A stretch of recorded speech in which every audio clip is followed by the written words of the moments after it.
ಲಕ್ಷ್ಮೇಶ್ವರನ ದೇವಸ್ಥಾನ, ಸೋಮೇಶ್ವರನ ದೇವಸ್ಥಾನ ವಫ್ ಆಗ್ಬಿಟ್ಟಿದೆ ಅಂತ.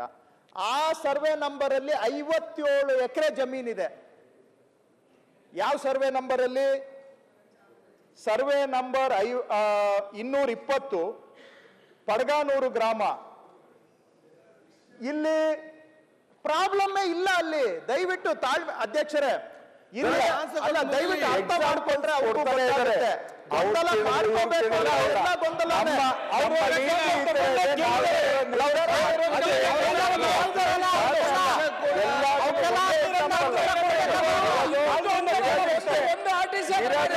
ಈಗ ಒಟ್ಟಾಸ್ತಿ ಅಲ್ಲಿ ದೇವಸ್ಥಾನಗಳು ಮನೆಗಳಿದೆ ನೋಡಿ ಸುರೇಶ್ ಅವರೇ, ಸರ್ ಪ್ರತಿಯೊಂದು ಸಮಸ್ಯೆ ಕೂಡ ಇವತ್ತು ನೋಡಿ ನಿಮ್ಗೆ ಮಾತ್ರ ಗೊಂದಲ ಸಮಸ್ಯೆ ಬಗೆಹರಿಸುವುದಲ್ಲ, ಈ ರಾಜ್ಯದ ಜನತೆ ಎಲ್ಲ ಗೊಂದಲಗಳಲ್ಲಿ ತೀರ್ಮಾನ ಒಂದೇ ಅಧ್ಯಕ್ಷ. ಎಕ್ಸಾಂಪಲ್ ಸಚಿವರು ಮಾಡ್ತಾ ಇದ್ದಾರೆ. ಎಕ್ಸಾಂಪಲ್ ಕಾಲ ವ್ಯರ್ಥ ಆಗುತ್ತೆ.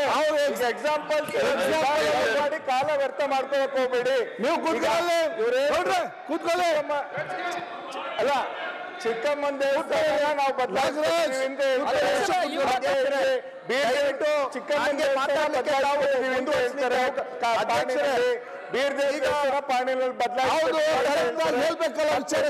ವಿಶ್ವೇಶ್ವರಯ್ಯ ಶಾಲೆ ಬದಲಾಯಿಸ್ಕೊಟ್ಟಿದೀವಿ ಅಂತ. ಅದೇ ತರ ಬೇರೆ ಬೇರೆ ಸಮಾಜದವ್ರು ಮಾಡಿರ್ತಕ್ಕಂಥದ್ದನ್ನ ಬದಲಾಯಿಸ್ಕೊಡ್ತೀವಿ ಅಂತ ಒಂದು ಇಲ್ಲ ಅಂತ ನಿಮ್ಗೆ ಅಭಿಪ್ರಾಯ. ಇಲ್ಲಿ ಕೂತ್ಕೊಳ್ಳಿ.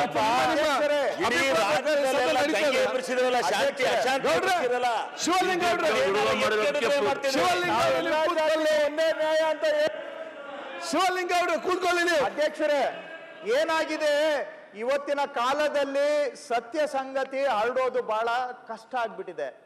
ಸತ್ಯ ಸಂಗತಿ ಒಳ್ಳೆ ಸ್ನೇಹಿಲ್ ಅಂತೀವಲ್ಲ, ಆ ಸ್ಪೀಡಲ್ಲೂ ಹೋಗಲ್ಲ. ಆದ್ರೆ ಸುಳ್ಳು ಸಂಗತಿಗಳು ಶರವೇಗದಲ್ಲಿ ಹರಡ್ತವೆ. ಹಾಗಾಗಿ ಸತ್ಯ ಸಂಗತಿ ಹೇಳೋದಿಕ್ಕೆ ಇದೊಂದಾದ್ರೂ ಅವಕಾಶ ಸಿಕ್ಕಿದೆಯಲ್ಲ. ಇಲ್ಲೂ ನಾವು ಹೇಳಲಿಲ್ಲ ಅಂತ ಹೇಳಿದ್ರೆ ಇನ್ನು ಅಲ್ಲಿ ಹೇಗೆ ಜನಕ್ಕೆ ಮುಟ್ಸೋದು ಹೇಗೆ? ಗೊಂದಲ ಇದ್ರೆ ಬಗೆಹರಿಸಬಹುದು. ಗೊಂದಲ ಇದೆ, ಕೆಲವು ಕಡೆ ಸಮಸ್ಯೆ ಇದೆ, ಇಲ್ಲ ಅಂತ ಹೇಳ್ತಾ ಇಲ್ಲ, ಬಗೆಹರಿಸೋಣ.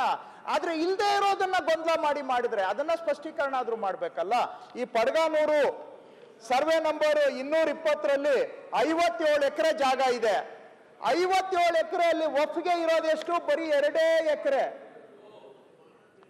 57 ಎಕರೆಯಲ್ಲಿ ವಫ್ಗೆ ಇರೋದು 2 ಎಕರೆ.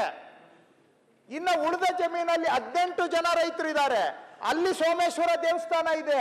ಈ ವಫ್ ಜಾಗಕ್ಕೂ ಸೋಮೇಶ್ವರನ್ ಜಾಗಕ್ಕೂ ಏನು ಸಂಬಂಧ ಇಲ್ಲ. ಸರ್ವೆ ನಂಬರ್ 1 ಅಂತ ಹೇಳ್ಬಿಟ್ಟು ಸೋಮೇಶ್ವರನ್ ದೇವಸ್ಥಾನ ವಫ್ ಅಂತ ಕತೆ ಕಟ್ಬಿಟ್ರು. ಅದು ಹುಯಿ ಅಂತ ಇಡೀ ರಾಜ್ಯ ಎಲ್ಲ ಹರಡುತ್ತೆ.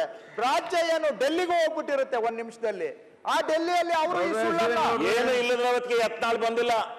ಏನಾರು ಇದ್ದಿದ್ರೆ ಇದ್ಕಟ್ಗೆ ಕುಣಿಯರು ಅದಕ್ಕೆ ಅಬ್ಸೆಂಟ್ ಆಗ್ಯಾರೆ ತಗೊಳ್ಳಿ.